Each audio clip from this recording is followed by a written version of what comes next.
Как принять участие в проекте «Народный бюджет»? На портале «Активный регион Республика Коми» signal.rkomi.ru в разделе «Народный бюджет» создана рубрика «Топ-3 проекта «Народный бюджет», в которой размещены информационные статьи по 10 направлениям с описанием лучших практик, набравших наибольшее количество баллов и реализованных в 2020 году.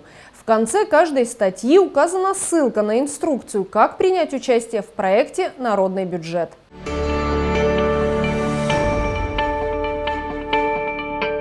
Ежегодно ИНТА принимает активное участие в формировании и реализации проекта «Народный бюджет». За последние 4 года на местном уровне реализовано 24 инициативы на сумму более 11 миллионов рублей. Жители муниципалитета вносят предложения по проведению в Интинском округе ремонтных работ, развитию местных объектов и приобретению необходимого оборудования. Успешно реализуются проекты в сферах образования, культуры, предпринимательства, спорта, жилищно-коммунального хозяйства. В прошлом году в рамках проекта «Народный бюджет» и в первую очередь благодаря инициативным жителям Интинского округа удалось реализовать 9 проектов. Восстановить освещение в микрорайоне Южный, проезд от улицы Южной до улицы Баева. Отремонтировать участок дороги до кладбища в поселке Верхняя Инта. Павильоны скважин в поселке Абись и деревне Ярпияк. Привести в порядок памятники в селе Петрунь и в поселке Абись. Установить вентиляционное оборудование в пищеблоке школьной столовой гимназии номер 3. Приобрести оборудование для хлебопечения в поселке Абись. У сотрудников Дворца культуры и техники появилась новая национальная одежда и обувь из оленьего меха, пошиты костюмы для ведущих праздника оленеводов ТРПКР. Телестудия «Пятый канал» смогла купить современное оборудование для съемок. В 2020 году общая сумма поддержки народных проектов, которые успешно реализованы в Интинском округе, составила почти 5,5 миллионов рублей. В этом году одобрение на региональном уровне получили почти в 2 раза больше инициатив. Из 16 проектов, разработанных интинцами и прошедших республиканский отбор, 9 будут реализованы в селах округа.